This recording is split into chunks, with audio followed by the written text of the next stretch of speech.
Você já sentiu aquele frio na barriga, aquela ansiedade, só por você ter que ir em algum rolê que você não conhecia ninguém, ou então apresentar algum trabalho na escola, algo assim? Esse vídeo é longo, então eu separei ele por capítulos, então se você quiser se guiar pelas barrinhas aqui embaixo dos capítulos e ir pra parte que te interessa, tudo bem, pode ir.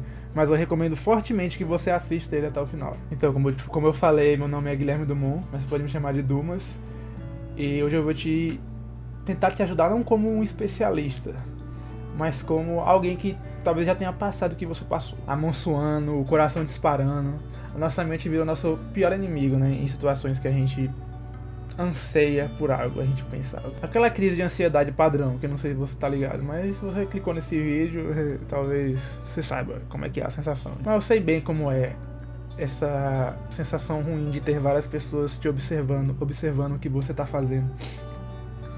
Desculpa, eu vou dar umas cafungadas, a rinite foi mal. Eu detesto quando eu tô fazendo alguma coisa, eu sinto que alguém tá me observando. Seja um exercício na academia, seja até, sei lá, quando eu tô jogando videogame, alguém fica me impressionando ali. Parece que eu fico mais preocupado com a reação de quem tá me assistindo do que com a atividade que eu tô fazendo ali. Isso às vezes me atrapalha, pode ser que te atrapalhe também. E todo esse floreio foi pra dizer o quê? Pra explicar o que é que define, né, a ansiedade. É esse medo excessivo do julgamento dos outros. Ninguém gosta de ser julgado, é claro, mas o problema é quando esse medo vem e começa a te atrapalhar. Pra mim, o pavor bate quando eu tenho que falar pra um grupo assim de mais de 5 ou 6 pessoas. Me dá um branco total, entende? Eu sinto um pouco dessa ansiedade também às vezes. É aquilo, às vezes eu fico mais preocupado com a reação de quem tá me observando do que com o que eu tô fazendo de verdade. Não pode ser assim. E sabe o que eu entendi recentemente, que mudou tudo pra mim? O porquê é doloroso essa sensação de estar sendo observado?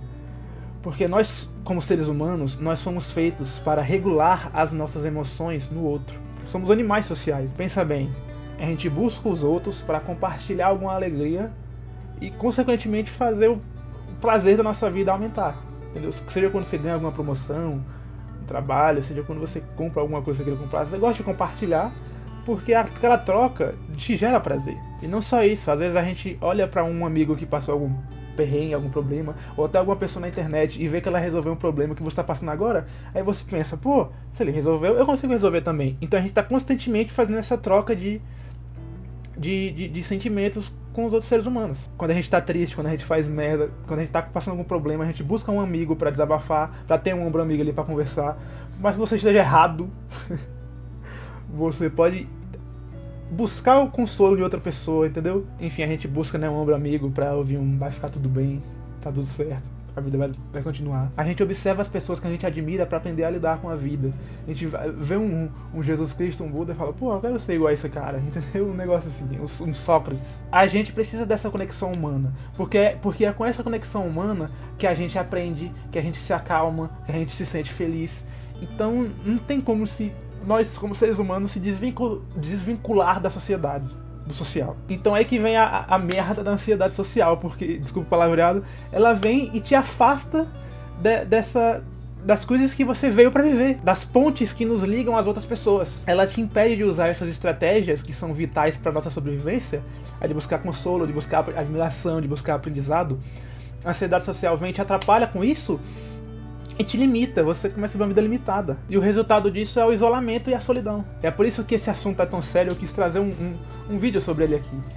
Porque a sua ansiedade social, a minha ansiedade social, ela pode te atrapalhar a conseguir um emprego, pode te atrapalhar a conversar com uma pessoa que você quer se tornar amigo, pode te atrapalhar em muita coisa. Ou até de se impor quando alguém te desrespeita, de colocar a sua voz ali no mundo. A ansiedade social atrapalha até nisso. E eu falo isso com conhecimento de causa. Eu já fiquei muito paralisado na minha vida por conta dessa porra. Por isso que eu tô fazendo um vídeo, porque eu passei por esse problema e eu pensei que, consigo ajudar outras pessoas, né? Então, tô aqui fazendo um vídeo. Mas enfim, o problema é quando a ansiedade social te impede de viver a vida que você merece. E é por isso que estamos aqui hoje, vindo de alguém que já sofreu pra caralho em cima disso, que busquei métodos para aprender a lidar com essa ansiedade social, esse medo de agir, né, de estar em situações que a gente tem medo. Se você entrou nesse vídeo, provavelmente você passa alguma coisa parecida. Mas também esse vídeo também serve para ansiedades no geral, e não somente ansiedade social. Mas essa foi a tecla que mais eu senti que eu precisava mudar na minha vida. E eu quero te dizer que nós podemos ser livres disso. E nesse vídeo eu trouxe o passo a passo completo para você se livrar dessa ansiedade social. Vai me acompanhando. Nós não podemos basear as escolhas da nossa vida com esse peso da ansiedade social nas nossas costas, com essa sombra. Então eu confio que a gente consegue, e a gente pode, e a gente vai viver uma vida melhor sem ela para atrapalhar a gente. Antes de eu continuar aqui o segundo capítulo desse vídeo, deixa eu trazer para você uma analogia que pode fazer sentido para você. Vamos lá. Muitas crianças têm medo de cachorro. Algumas mais do que outras, certo? Vamos supor que Júlia tem pavor de cachorro. Sempre que ela vê um, ela entra em pânico. Por motivo de foda-se. Só entra. É o pai dela vê essa situação e pensa, pô, precisa ajudar ela de algum jeito. E aí como ele faz isso? Colocando a Júlia em contato com vários cachorros mansos gradualmente, bem aos poucos. De vez em quando o pai e a filha vão ali no parque e tudo mais, ele se aproxima ali de donos de cachorros ali, que tem uns cachorrinhos mansos, mais com a cara fofinha, mais de boa. Tô falando de um pincher não, tô falando de um Golden Retriever, de uns cachorrinhos fofos. No começo a Júlia sente muito medo de se aproximar desses cachorros, mas com o passar do tempo ela vai entendendo que aquela situação não tem nada demais e vai perdendo o medo da coisa. E consequentemente ficando mais confortável perto de cachorros. E por fim, ela deixa completamente de ter medo de cachorros e consegue até levar o cachorro caramelo do vizinho e o pincher da sua prima para passear. Então, pequenas exposições, ela foi perdendo o medo dela. Exatamente nesse ponto que eu quero chegar. O medo, ele diminui com exposições repetidas. A Júlia simplesmente entendeu, o cérebro dela entendeu que não tem nada a temer de um cachorro mansinho, fofinho. O medo, ele é como um parasita. Ele não tem vida própria. Ele somente existe se você alimentar ele com evitação, com argumentos para ter medo. Pegou a analogia? Estudos demonstram que o enfrentamento repetido da situação que você teme, sem comportamento nenhum de evitação, consequentemente vai levar à redução da sua ansiedade como resultado. Isso vale para tudo, inclusive para situações sociais que apavoram a gente. Pensa que, vamos supor, que você aprendeu a dirigir. E você já dirige há muito tempo. Você gradualmente vai perdendo aquela ansiedade ali de dirigir, que no começo talvez você tinha, entendeu? Esse caso não me aplica tanto a mim, porque eu sempre achei tranquilo dirigir. O que me dava medo, o que me dava ansiedade, era a baliza do Detran. E aí isso aí não teve pra onde fugir, né? Primeiro eu fiquei morrendo de ansiedade e perdi, mas eu consegui passar de segunda, pelo menos. Mas deu pra entender o conceito da coisa. Aí você pode falar, mas Dumont, na hora o pânico bate e não tem como saber o que fazer. Às vezes é mais emocional do que racional. E realmente. Por isso eu não vou só jogar essa ideia, pá, se exponha e te deixar sozinho nessa, entendeu? A ideia é você se expor, mas com novos conjuntos de ferramentas mentais pra você utilizar nessas situações. Que eu trouxe aqui pra você, porque eu tô aqui pra te ajudar, pô. E são essas ferramentas que eu aprendi com algumas leituras que eu fiz, que eu vou te passar aqui agora. Então, vamos lá, primeira ferramenta. A primeira ferramenta, ela é sobre o que a gente diz pra nossa própria mente. O que acontece aqui na nossa própria guerra mental. Ela é sobre praticar respostas mais racionais e utilizar frases mais encorajadoras consigo mesmo. Em vez de se deixar levar pela voz na cabeça de que eu vou estragar tudo, então eu vou falar uma bobagem, eu vou fazer merda, substitua essa voz por outra voz. Uma voz que diz algo mais inteligente, algo mais racional. Todo mundo fica nervoso diante de alguma apresentação de trabalho. Algo assim. Ou então, seja mais compreensivo consigo mesmo, seja seu melhor amigo. Por exemplo, falar pra si mesmo que eu posso errar um pouco, e ainda assim a minha fala ser boa, e ainda assim eu estar presente e conversar bem. Isso é divertido e carismático. Isso não é positivismo vazio. Eu não tô tentando te passar um positivismo vazio. É pensar com inteligência. É só isso. Não é positivismo vazio. É inteligência. As pessoas não esperam tanto de você como você imagina. A maioria das pessoas está ocupada demais com seus próprios problemas pra se preocupar se, pô, você tá nervoso, se tua mão tá suando, se você cortou uma frase na hora de falar.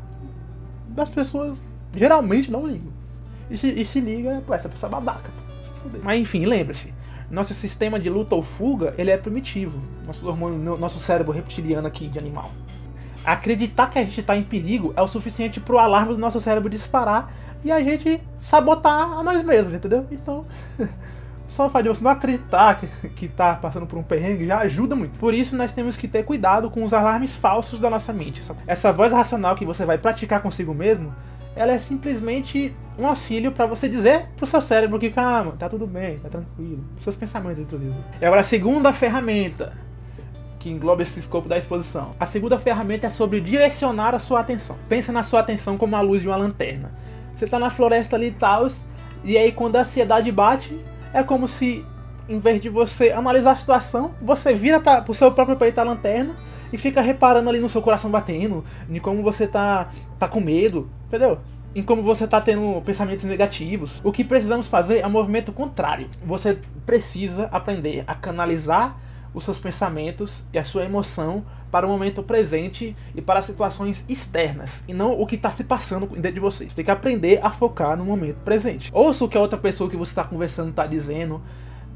Repare, sei lá, na cor da sala, nas cadeiras, mas tire a atenção de você mesmo, porra. E isso é um poder imenso, porque o direcionamento do seu pensamento, ele é um controle voluntário que você tem. É parte de você. Você tem como escolher se você vai iluminar ou dar atenção ao seu medo, às suas inseguranças, ou se você vai iluminar e dar atenção ao mundo à sua volta, que tem muita coisa bonita pra te entregar, cara, pra te mostrar. E acredite, as outras pessoas não têm a mesma visão negativa que você tem de si mesmo do que você. Na verdade, elas tendem a te julgar muito melhor do que você mesmo. Então, ilumine essa verdade positiva em si mesmo, e não essa verdade negativa. Simplesmente tente ver por esse lado, entendeu? E isso me leva a outro ponto crucial que afeta a ansiedade, que é a ruminação. Ruminação é aquele replay mental que a gente faz depois que a gente passa por uma situação social desagradável, que a gente pensa que a gente foi desconfortável, a gente fica se julgando, se ruminando coisas que já passaram. A gente fica se criticando por cada coisa que a gente disse, por cada mínimo erro que os outros não reparam, mas você repara, porque você é você e você está prestando atenção em tudo que você faz. E isso é veneno. Quanto mais você rumina, mais veneno você gera a si mesmo. E ruminar só piora as coisas. Ruminar só te leva a, nas próximas situações sociais que você tiver, reparar mais ainda em você mesmo e ruminar mais ainda as coisas que você é. É como se depois de uma batalha, você for lá pra uma luta, acabou a luta. Só que aí depois você volta pra guerra só pra ficar se machucando de propósito, só pra ficar sofrendo. É basicamente isso. É loucura. Não faz sentido, entendeu? Tá vendo essa imagem que eu popei aí na tela? Plá. Ela resume tudo, veja bem. A situação gera a ansiedade. E pra aliviar a ansiedade no curto prazo, a gente usa a evitação. Seja faltando algum evento, seja usando algum comportamento de segurança que a gente já faz, lá se isolando, ficar mexendo no celular, essas coisas. O alívio é imediato, mas o preço pago a longo prazo é alto. A ansiedade se mantém ou até piora. A evitação, ela significa tomar uma decisão a favor da ansiedade e contra uma vida independente. Pensa bem aí, se você vai continuar evitando as dificuldades da sua vida. Cada vez que você evita alguma situação que você tem medo, você reforça a crença na sua cabeça de que você não é capaz de passar por ela. E cada vez que você decide se expor, mesmo com medo, mesmo com receio, mas você utiliza essas ferramentas que eu te passei para superar essas situações, você vai ganhando mais coragem e mais confiança sobre si mesmo. E aí você ensina a si mesmo que você é mais forte que a sua ansiedade. Então é isso. Esse capítulo foi para te dar essa chave inicial da exposição, que ela é crucial para o desenvolvimento da cura. Então, em resumo, a ansiedade na sua vida vai acabar diminuindo se você não evitá-la.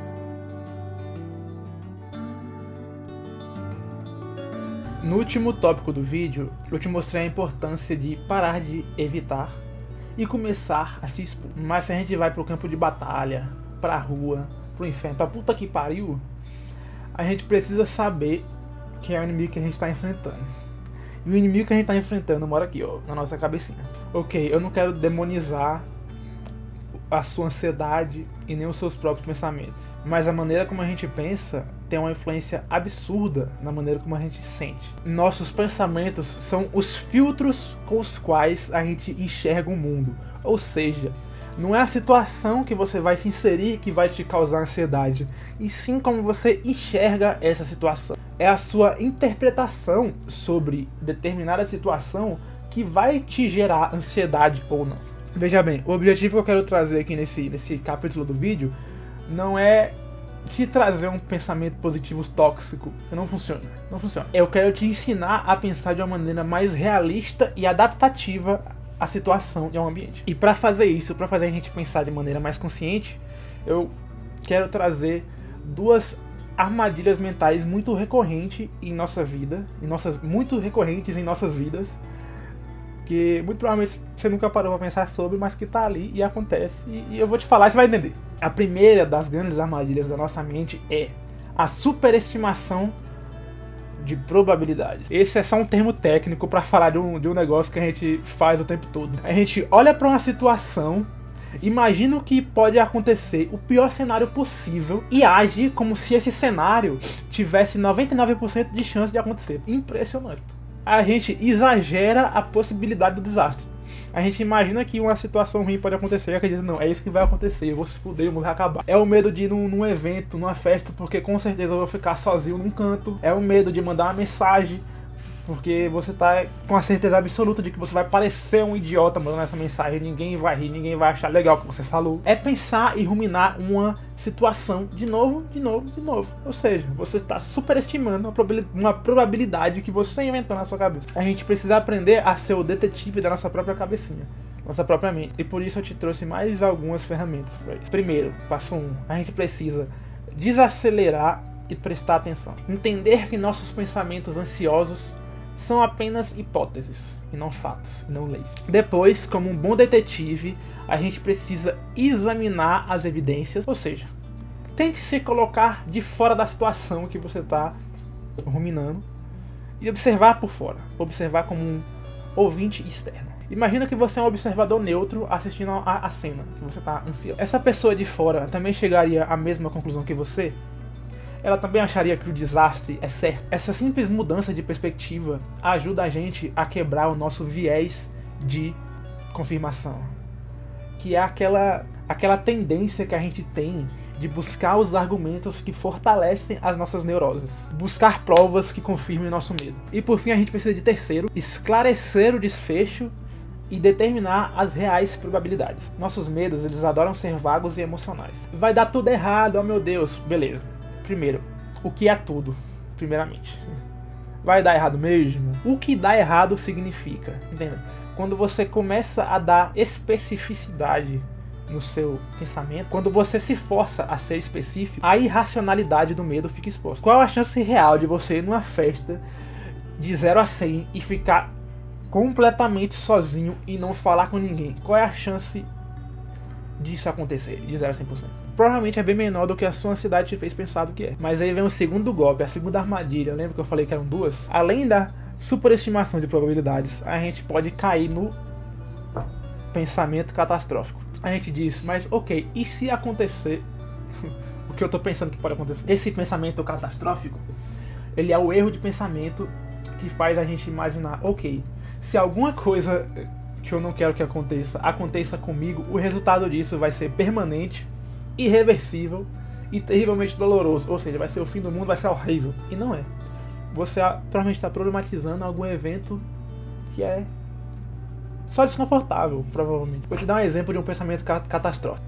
Se eu gaguejar aqui nessa reunião de trabalho, vai ser o fim do mundo. Minha carreira acaba, eu estou lascado. Ou se a pessoa não responder a mensagem que eu mandei pra ela, eu sou indesejável e vou morrer sozinho. Enfim, para desarmar essa bomba do pensamento catastrófico, eu trouxe a abordagem do e daí. Você pode usar pra quase tudo na sua vida o e daí. Funciona assim.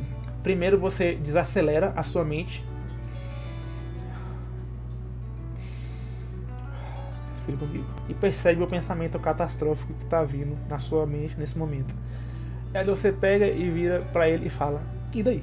Eu tô pensando que se eu for rejeitado será o fim do mundo. E daí? E daí se eu for rejeitado e o mundo acabar? E daí?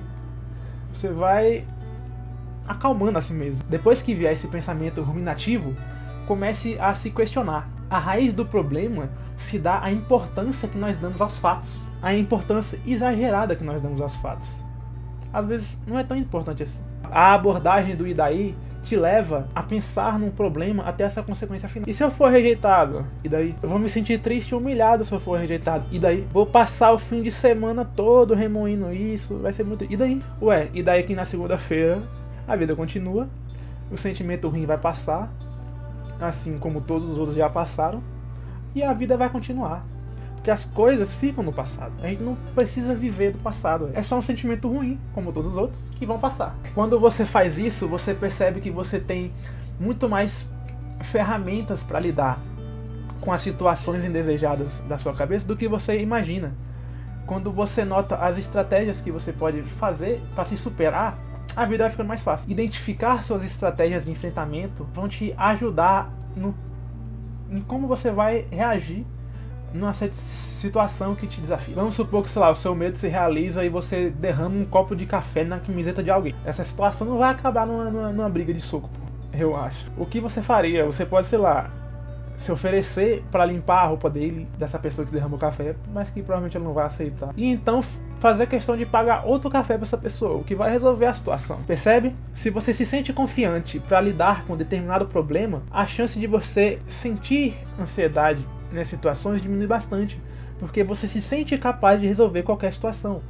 Então analisa os fatos, analisa o problema e resolva, você consegue. Quando você se sente confiante na sua capacidade de lidar com problemas, o seu pensamento catastrófico some, diminui extensivamente. No final das contas, quase sempre, o pior cenário não é o fim do mundo, não é uma catástrofe. Ele é só um problema que vai passar e você vai conseguir lidar com ele. Mas e daí? Certamente não é uma catástrofe, assim como o nosso pensamento faz parecer que é. Então, até agora a gente entendeu primeiro o que é a ansiedade social, entendeu como a exposição pode nos ajudar, entendeu o que são os pensamentos catastróficos e entendeu a questionar a lógica por trás dos nossos próprios pensamentos, medos, enfim, nossos pensamentos catastróficos. Agora a gente vai juntar tudo isso e vai utilizar a ferramenta mais poderosa que o livro nos apresenta, que é inclusive o tema desse capítulo, que é a exposição a contratempos sociais.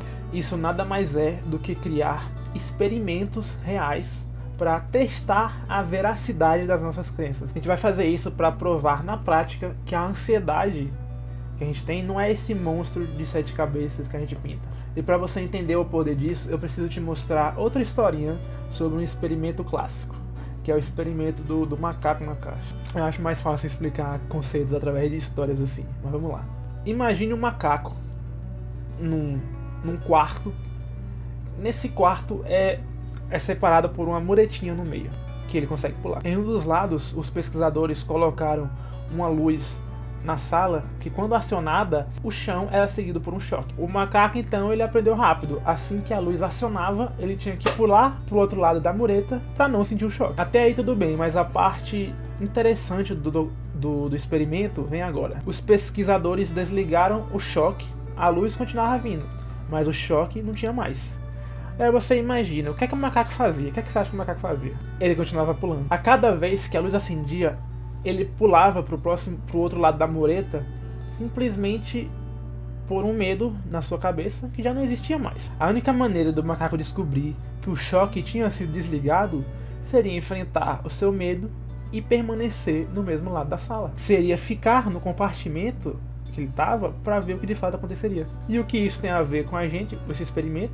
Tudo. Eu gostaria de lembrar que nenhum macaco foi ferido durante a criação dessas imagens. 90% de chance de, na sua infância, provavelmente, você sofreu algum choque social que te travou, que te paralisou pelo resto da sua vida. Uma humilhação, uma rejeição, uma crítica.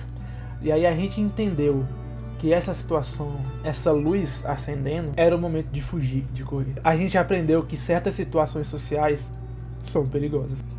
Então a gente começa a pular a mureta, a gente começa a ficar mexendo no celular em público, a gente começa a ficar nos cantos dos recintos, no canto dos lugares. A gente fica quieto na reunião, em momentos em debates que seria interessante de falar, a gente se retrai por conta desse choque que a gente sofreu anteriormente. A gente aprendeu e a gente leva aquilo como verdade pro resto da vida. Isso não tá certo. A gente continua pulando pra evitar um choque que não existe mais.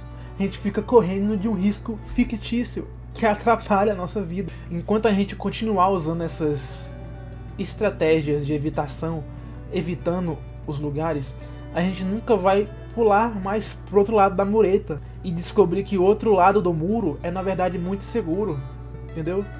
Que a vida pode ser muito mais feliz, mais bela, mais colorida. A exposição é a nossa única maneira de parar de pular. É ela que vai ajudar a gente a mudar o rumo da nossa vida. A exposição é a chave, é fundamental. A exposição é a nossa chance de colocar as nossas previsões, nossas ansiedades à prova. E para fazer isso, o primeiro passo é se preparar. É fazer um diagnóstico do seu medo em específico. O que de fato você tem medo quando você se expõe à ansiedade? O que de fato você tem medo? Porque o seu medo não é igual ao meu medo. E eu gostaria de te ajudar a identificar o seu. Por isso eu gostaria que você pegasse um bloco de notas, um papelzinho, ou escreve até no computador mesmo, ou até aí no comentário se você se sentir à vontade, mas não precisa.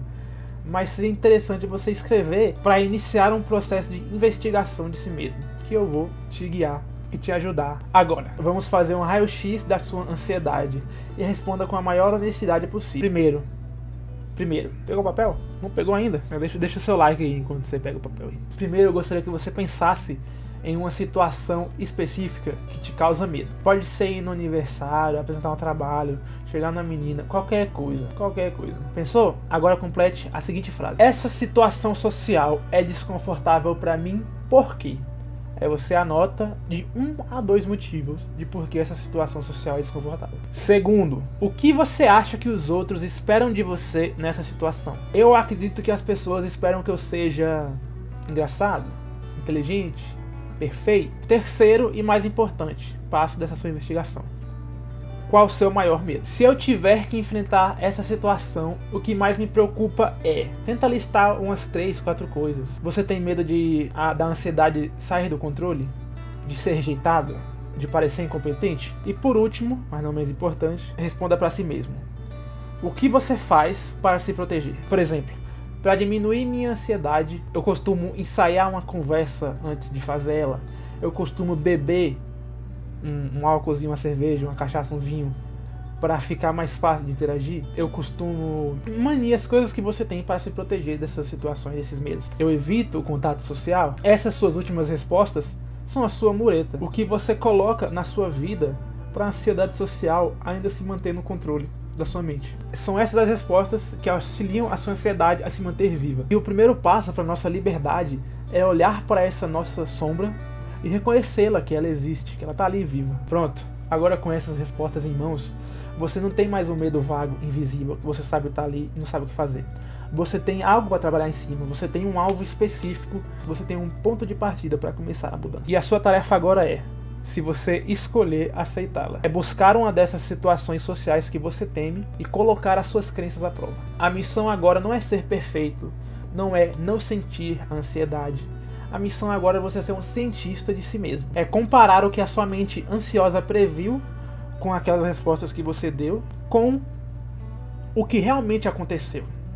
Você vai anotar o que você pensa e depois anotar o que realmente aconteceu. E aí você vai começar esse processo interno de mudança. Lembre-se do princípio que guia tudo isso. A sua forma de ver o mundo, a sua maneira de pensar, dita diretamente como você vai se sentir. E isso implica a maior descoberta que estava tão na cara a vida toda. Só que a gente tem que se esforçar para ver, porque a gente não vê. A gente está no automático. Que é, você mudando a maneira de você pensar, você muda a maneira como você se sente. É lógico, é simples assim. É simples, mas não é fácil. Calma aí. E você muda a sua maneira de pensar mais facilmente como? Coletando evidências da vida real. Então não basta, às vezes não basta só você ficar no seu quarto repetindo pra você novos pensamentos que você quer ter. Às vezes você precisa de provas reais para realmente mudar as coisas dentro de você. E por isso essa etapa do processo é importante, de tirar a prova. E é quando você estiver lá naquela situação ansiogênica pra você, respira, analisa seus pensamentos e lembra, mas e daí? Certamente não é uma catástrofe.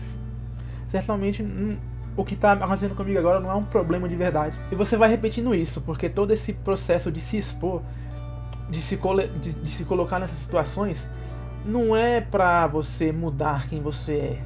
É pra você, muito pelo contrário, é pra você aceitar quem você é.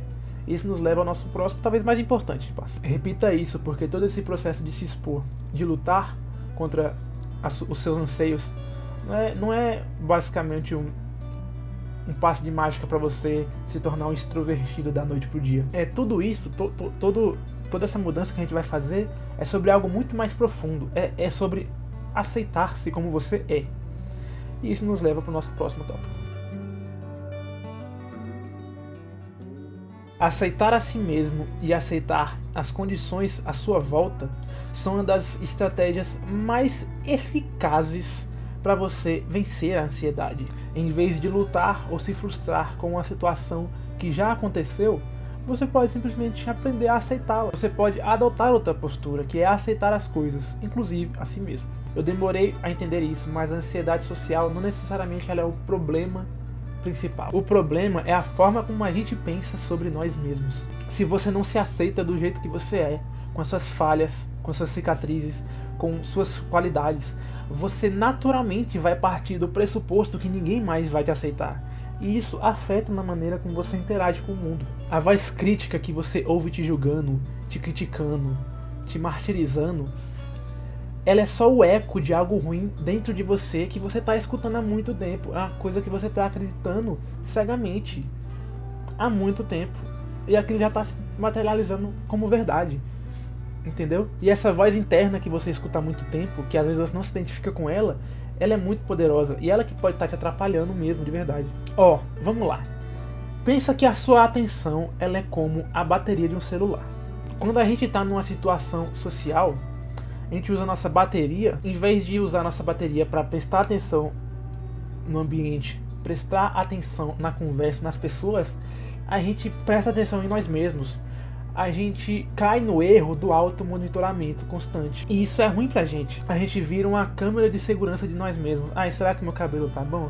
Ai, será que minha voz tá trêmula? Ai, será que eu falei besteira? E quando você gasta essa sua bateria para esse automonitoramento, o que sobra da sua bateria para conversa de verdade? Quase nada. A gente gasta toda a nossa bateria, nossa energia social com nós mesmos, que chega num ponto que a gente não tem bateria para utilizar com o outro.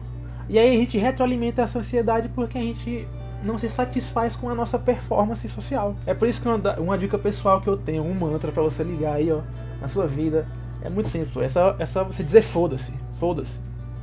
Foda-se. Não gaste atenção em si mesmo. Diga foda-se pros seus próprios pensamentos. É isso mesmo. Talvez seja um pouco até rude, mas diga foda-se pros seus próprios pensamentos. Assim, no sentido de que diga foda-se quando eles vierem pra te atrapalhar, entendeu? Não pra em toda a vida, mas em problemas, em situações que você sabe que seu pensamento vai mais te atrapalhar do que ajudar. Diga foda-se. Não seja perfeito. Demonstre algumas fraquezas e seja quem você é. Você falhar aqui ou acolá não vai ser um erro, não vai ser uma coisa ruim. Muito pelo contrário. Vai só te ajudar a se conectar mais facilmente com as outras pessoas. Então demonstre fraqueza. Não seja perfeito, demonstre suas fraquezas. Seja quem você é, não se preocupe tanto consigo mesmo. Isso vai te fazer conectar com as pessoas muito mais do que tentar ser o correto, do que tentar ser o ideal. As pessoas, elas não se conectam com a perfeição. As pessoas se conectam com a humanidade das pessoas. E a humanidade é preta e branca, é repleta de acertos e falhas, não tem como ser perfeito. E é isso e é nisso que as pessoas se conectam. E como a gente treina isso na prática? O livro que eu usei como base para fazer esse vídeo traz dois exemplos. 2 exercícios de exposição que são bem simples. Novamente eu bato aqui na tecla da exposição, que ela é o fator mais importante.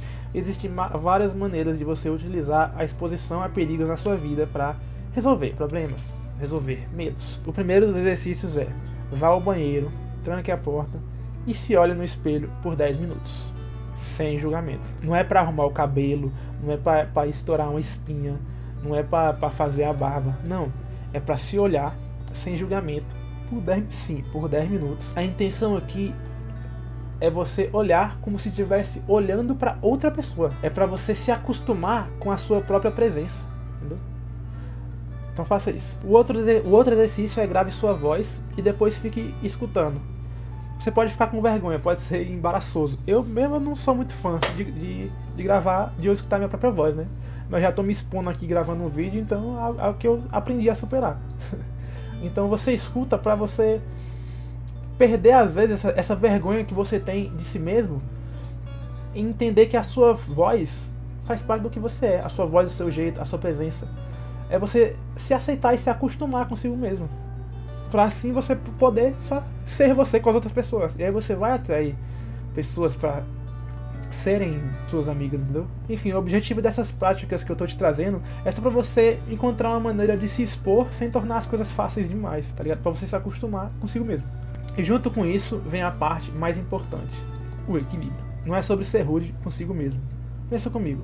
Você jamais falaria com as outras pessoas do jeito que você fala consigo mesmo, certo? Então por que você fala consigo mesmo de uma maneira mais crítica, mais rude?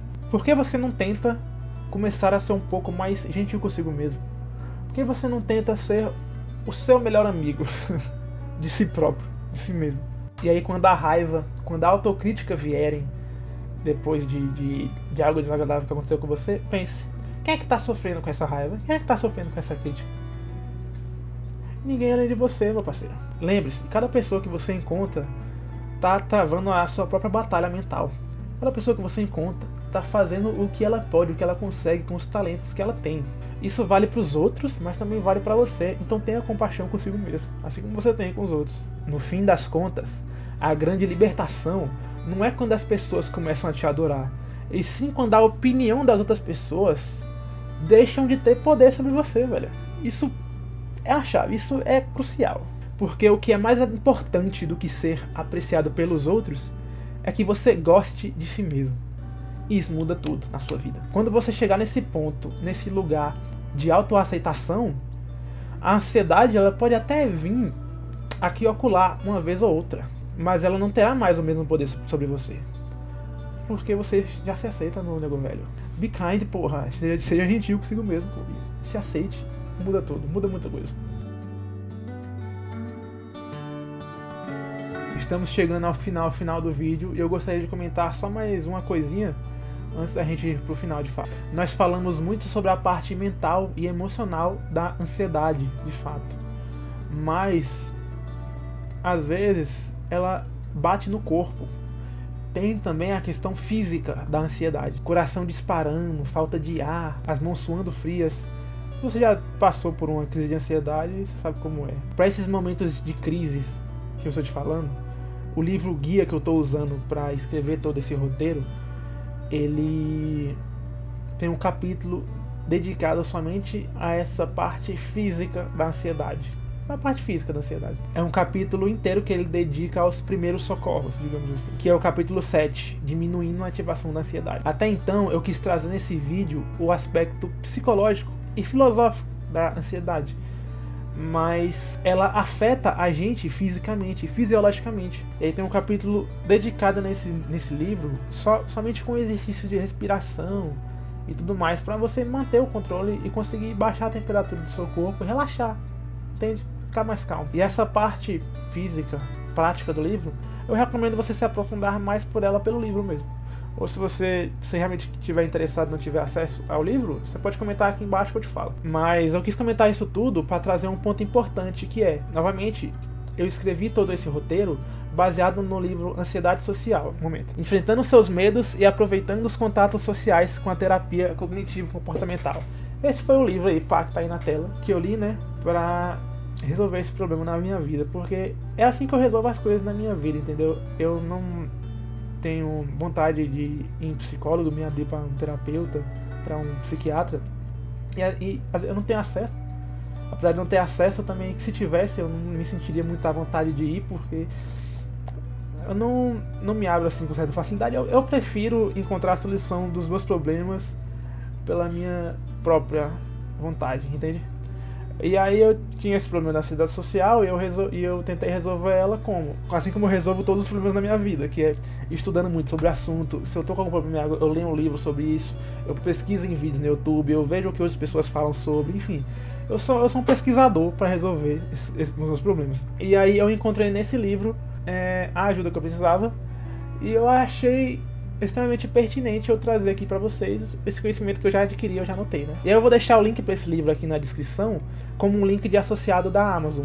E aí se você, por alguma aventura, quiser me ajudar, quiser se aprofundar no conhecimento desse livro, quiser saber de fato o passo a passo de tudo, eu recomendo você comprar esse livro que tá aí na descrição, o meu link. E eu ficaria muito feliz, me motivaria bastante, né? Porque é um projeto que eu tô começando, pô, só ter alguma ajuda ali financeira, né, me motivaria a estudar, a continuar, a trazer mais conteúdo pra você, porque eu vejo um propósito muito grande nisso aqui, que é ajudar as pessoas, a trazer iluminação a uma grande quantidade de gente, e isso me preenche, isso me deixa feliz. Então, se você está curtindo até aqui e quer a fonte completa disso tudo, quiser comprar o livro, compra pelo meu link e eu vou ficar muito feliz.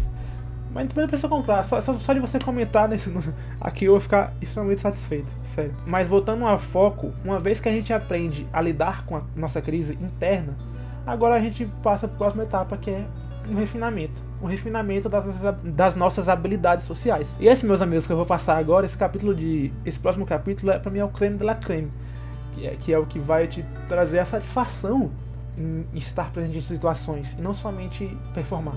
Eu vou te passar as causas, as dicas para você se dar bem nos eventos sociais da sua vida.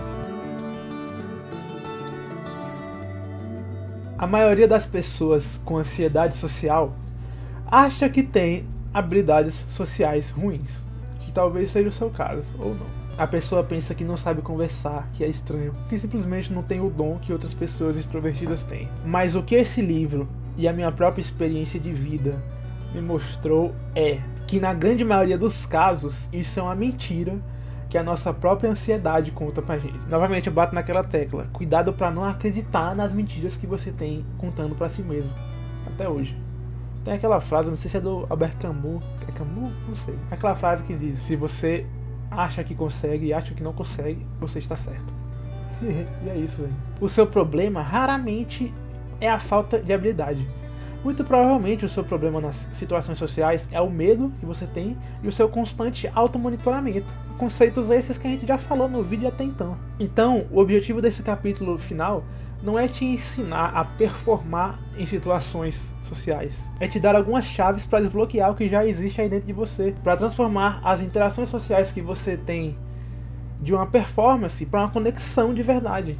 Em vez de você ficar pensando em performar, você focar sua energia mental em se conectar com as pessoas. E para isso, para essa conexão ser foda, magnânimo, vou usar essa palavra aqui, nós temos 3 pilares, normalmente usando ferramentas e numerozinhos, mas é porque é funcional para explicar. Nós temos 3 pilares fundamentais para qualquer relacionamento funcionar com prosperidade, com felicidade. Seja relacionamento amoroso, profissional, familiar. Esses 3 pilares são empatia, congruência e aceitação. Eu quero que você guarde isso. Vamos lá. Por partes. Empatia é a sua habilidade de compreender o que o outro está sentindo. Congruência é sobre ser autêntico, ser você mesmo, sem máscaras. E aceitação é sobre aceitar a outra pessoa, criar um espaço para que ela consiga se sentir confortável em ser quem ela é, sem ser julgada. Quando você entra numa conversa com esses 3 pilares em mente, algo mágico acontece. Porque o seu objetivo não é mais ser interessante na conversa. Seu objetivo agora é ser gentil e genuíno. E isso, meu amigo, qualquer um de nós pode ser. Qualquer um de nós pode ser gentil, genuíno e presente. Aceitar os outros. E com essa base, eu quero te ajudar com 2 das mentalidades que mais me ajudaram na prática para me relacionar com as outras pessoas. A primeira é um mantra que eu repito pra mim mesmo sempre que percebo que eu vou entrar numa situação que pra mim é desafiadora e que vai me deixar nervoso. Que é a seguinte: as pessoas vão pensar o que elas quiserem pensar de mim. Eu não tenho controle sobre isso. Eu sei quem eu sou e eu sei do que eu sou capaz. E não há nada de errado comigo. Pronto. Quando você começa a repetir isso e acreditar fielmente nisso pra si mesmo, repetir isso me acalma e faz com que eu me sinta confortável para ser eu mesmo e viver a minha vida. Porque o resto não está no meu controle, mas o que eu penso sobre mim está. Claro que nem sempre isso funciona perfeitamente, mas é isso, a vida é isso. Para você mudar um padrão de pensamento, você tem que repetir, acreditar e tentar de novo e falhar. Não é uma linha reta, é uma montanha de evolução, entendeu? Altos e baixos. O que você não pode é não deixar de tentar. Deixar de tentar, nunca. E a segunda mentalidade que eu tava falando ali, né, é a da escuta ativa. Lembra que a gente gasta boa parte da nossa bateria social nos automonitorando? A escuta ativa é completamente o contrário. É o contrário. É o exercício consciente de colocar 100% do foco no que a outra pessoa está te comunicando.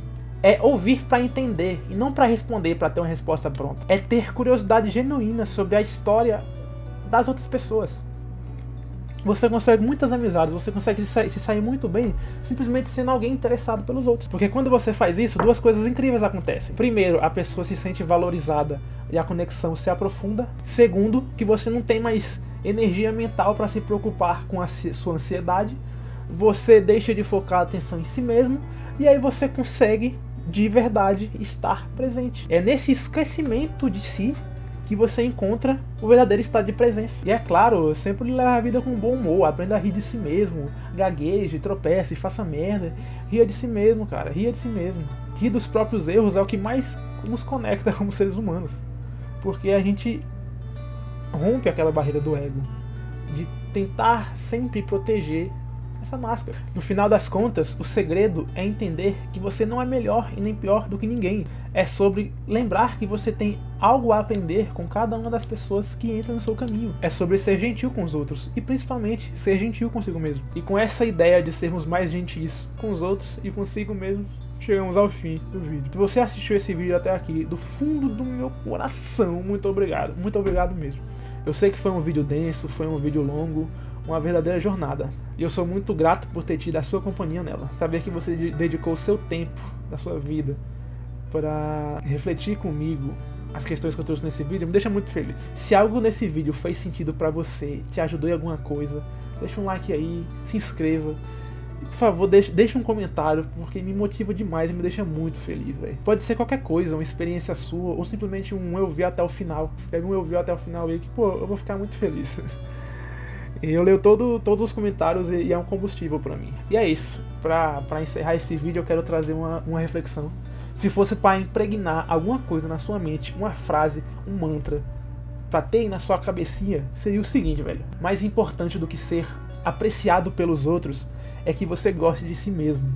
Quando você chegar nesse ponto da sua vida, nesse ponto da sua inteligência emocional, a ansiedade não terá mais poder sobre você. É isso, obrigado pela companhia, a gente se vê na próxima.